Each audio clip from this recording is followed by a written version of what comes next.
I want to send greetings from Chile to all the comrades who are attending this international rally, because this May Day, more than ever, we're demonstrating that the working class has no borders.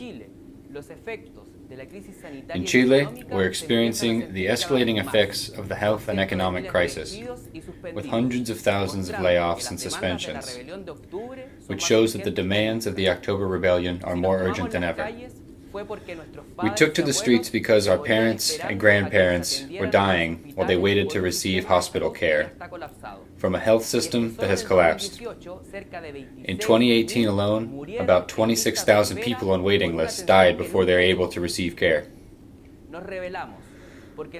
We rebelled because our grandparents have to keep working until they die, thanks to a pension system that was put in place under the dictatorship. In Chile, the People's Rebellion transformed the political agenda and put a stop to the neoliberal reforms that the government wanted to escalate. Today, they want to capitalize on the pandemic to resume and expand these measures. Piñera's plan is egregious. They want us to keep working and are forcing us to travel on crowded public transportation, while imposing a curfew between 10 p.m. and 5 a.m. So at night, we can get killed by the military, but in the morning, we have to go out and work and risk getting infected.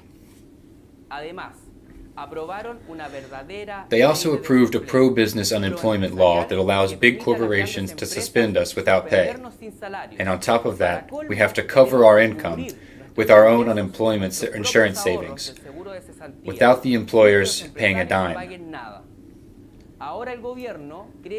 Now, the government thinks they have the upper hand, but they're wrong. In our workplaces and in low-income neighborhoods, the people's anger is building up. It's the same anger felt by our youth that continues to fight against the murderous cops who act with total impunity. We are certain that, sooner rather than later, that anger will turn into a resistance. And we're now seeing the first attempts, with the protest of port workers and people in low-income neighborhoods. Health workers have protested against the lack of protection and supplies that led to the death of a health worker. That's what the workers did at the Barros Luco Hospital, whose struggle we've supported in every way we can. Here in Antofagasta, a mining, port, and industrial city that was one of the epicenters of the People's Rebellion, we've promoted solidarity through the Emergency and Protection Committee, and we are also part of the coordination of unions like the SGS Minerals, SGS Chile, and Bureau Veritas, whose workers are struggling together against layoffs. And the Orica Workers Union, of which I am a part, along with the Guanaco miners and teachers, supported the struggle of the Antofagasta hospital cleaning workers, who fought for supplies and clean working conditions and won. We're also part of the struggle of the young precarious workers of Starbucks and Burger King. We're committed to promoting a big nationwide movement against layoffs and suspensions. To confront the plans of the government and corporations, the unity of workers, the unemployed, and residents of low-income neighborhoods is essential. We also need to build an alliance with the students' movement, the territorial assemblies, and women who took to the streets this year to fight for their rights and the rights of workers.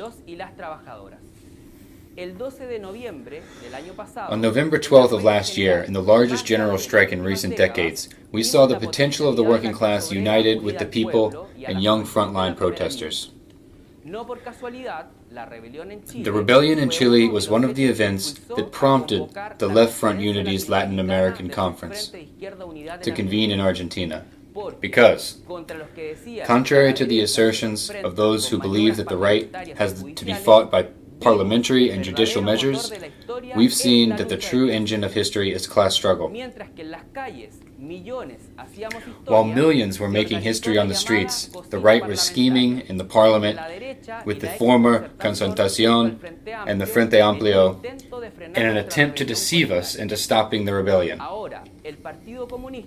Now, the Communist Party voted in favor of the government's law on suspensions along with the right. This party is the leading political force in the United Workers' Federation, which many of us denounce today for its total lack of action. We demand that they put an end to the truce and fight against every attack. Each attack they let pass emboldens the right in its attempts to postpone the plebiscite and leave Pinochet's constitution intact, as they have suggested that the government could do under various pretexts. We oppose any attempt by the criminal government to postpone or cancel the plebiscite and extend the country's militarization. However, while denouncing these anti-democratic attempts, we have questioned the plebiscite born out of the parliamentary schemes because it doesn't include the option of a truly sovereign constituent assembly, which is what the people have demanded on the streets.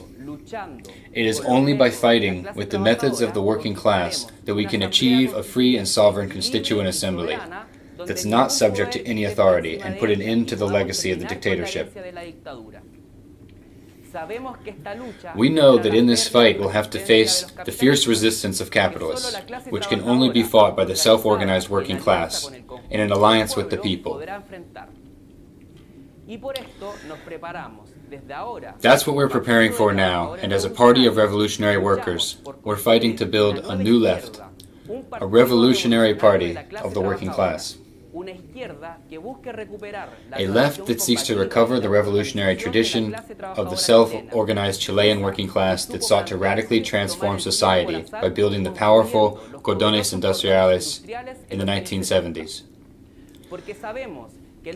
Because we know that we have a long tradition behind us, and we know that this party in Chile will emerge from a convergence with all those who have drawn lessons from recent struggles and want to share a strategy and a program to fight for a government of the workers against capitalism.